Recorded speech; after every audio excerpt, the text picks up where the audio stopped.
Friend, welcome to my YouTube channel exclusive notes. आज का ये वीडियो ये है केंद्रीकरण और विकेंद्रीकरण के बारे में है।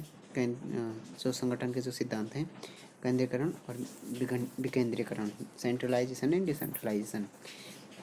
सेंट्रलाइजेशन में केंद्रीकरण का अर्थ होता है सत्ता को संगठन के उच्च स्तर पर केंद्रित करना।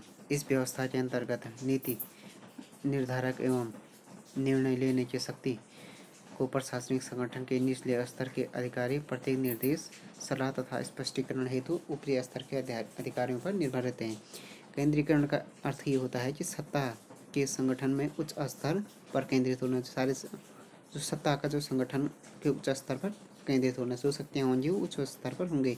इस व्यवस्था के अंतर्गत क्या होता है कि जो नीति निर्धारण, जो पॉलिसी मेकिंग होती है एंड डिसीजन मेकिंग, जो डिसीजन लेने की जो शक्ति होती है वो प्रशासनिक संगठन के निचले स्तर के अधिकारियों को क्या करना पड़ता है, जो प्रत्येक निर्देश, डायरेक्शन मतलब सलाह, एडवाइस एंड स्पष्टीकरण हेतु ऊपरी स्तर के अधिकारियों पर क्या होता है, निर्भर रहते हैं। वो व्हाइट के मतानुसार प्रशासन के निम्न तल से उस तल की ओर प्रशासनिक सत्ता के हस्तांतरण की प्रक्रिया को केंद्रीकरण कहते हैं, जबकि इसके ठीक विपरीत व्यवस्था को विकेंद्रीकरण कहा जाता है। ये व्हाइट के ने पर डेफिनेशन दी। उसके बाद बिलोवी ने दी थी। बिलोवी के अनुसार है, अत्यधिक केंद्रीकरण व्यवस्था में स्थानीय इकाइयाँ केवल कार्यवाहक अभिकरणों के रूप में कार्य करती हैं। उन्हें अपनी पहल से कार्य करने की कोई शक्ति नहीं होती है। प्रत्येक कार्य केंद्रीय कार्यालय की ओर से किया जाता है। उसके बाद हो गया केंद्रीकरण के कुछ गुण हैं। ये केंद्रीकरण के फर्स्ट हो गए, केंद्रीकरण व्यवस्था में प्रशासन के सभी अंगों पर प्रभावी नियंत्रण रखने की सुविधा होती है इसमें। दूसरा हो गया, यह नियंत्रण आर्थिक दृष्टिकोण से मितव्ययी होता है क्योंकि प्रति व्यक्ति खर्च कम हो जाती है। तीसरा हो गया, इस प्रणाली की सबसे बड़ी विशेषता यह होती है कि शासन में एकरूपता रहती है क्योंकि केंद्रीकरण ऊपर से डिसीजन मेकिंग ऊपर ही होता है तथा पूरे देश में सामान्य सिद्धांत के आधार पर कार्य किए जाते हैं। इस व्यवस्था में कर्मचारियों की नियुक्ति में पक्षपात नहीं होता है तथा वस्तुओं की खरीद बिक्री में शक्तियों का दुरुपयोग नहीं होता। इस व्यवस्था में क्या नहीं होता है कि कर्मचारियों की जो नियुक्ति होगी वो पक्षपात नहीं होता है। जो वस्तुओं की खरीद बिक्री में शक्तियों का दुरुपयोग नहीं होता है। उसके बाद हो गया, इस व्यवस्था में क्या प्रतिस्पर्धा की भावना कम रहती है। उसके बाद हो गया, केंद्रीकरण के कुछ दोष भी हैं इसमें। केंद्रीकृत व्यवस्था में स्थानीय समस्याओं का हल ठीक नहीं हो पाता है क्योंकि स्थानीय समस्याओं का केंद्रीय पदाधिकारियों को समुचित ज्ञान नहीं होता है। इस व्यवस्था का सबसे बड़ा दोष ये है कि केंद्रीय जो स्थानीय समस्या है उसका हल ठीक ठाक नहीं हो पाता है क्योंकि जो टॉप अधिकारी होते हैं, जो उच्च ऊपर के अधिकारी होते हैं, उन्हें स्थानीय समस्याओं का ज्ञान नहीं होता है। केंद्रीकृत व्यवस्था में कर्मचारियों पर बोझ इतना होता है कि वे अच्छी तरह संभाल नहीं पाते हैं।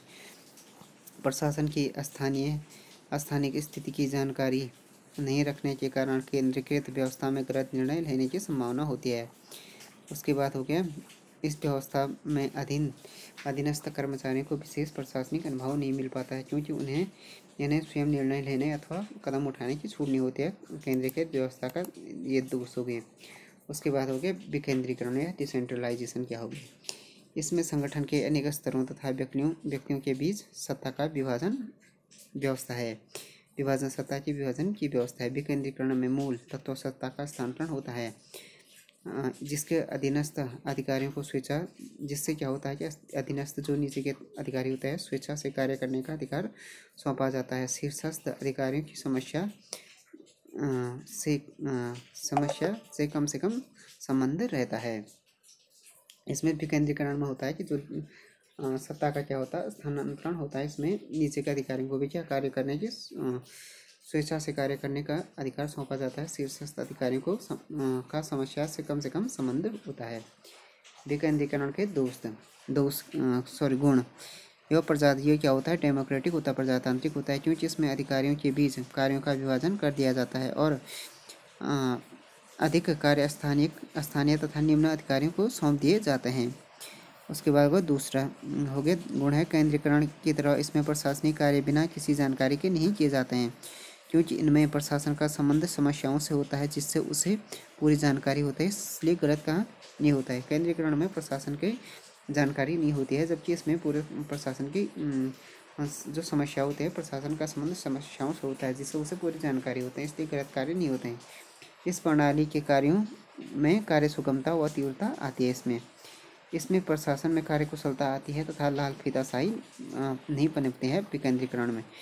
विकेंद्रीकरण के कुछ दोष भी हैं। एक तो ये प्रणाली क्या होती है खर्चीली, क्योंकि इसमें नीचे के अधिकारी धीमे से काम करते, नीचे के जो अधिकारी होते हैं बहुत सारे अधिकारियों के लिए ये खर्चीली है। इसमें समन्वय का पूर्ण अभाव रहता है ऊपर से नीचे तक। इसमें स्थानीय समस्या इतनी उलझन होती है कि कोई राष्ट्र के बारे में नहीं सोचता है, जिससे राष्ट्रीय हित की उपेक्षा होती है। इसमें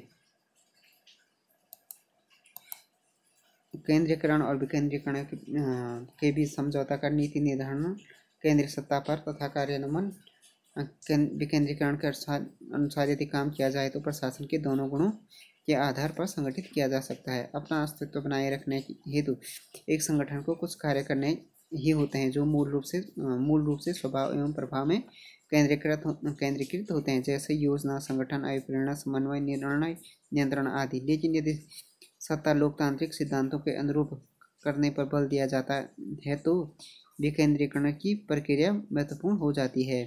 इस व्यवस्था से प्रशासनिक संगठन के विभिन्न स्तरों एवं इकाइयों के अंतर्गत उस क्षमता का विकास होता है जिससे सबसे अधिक वांछित निर्णय लिए जा सकते हैं।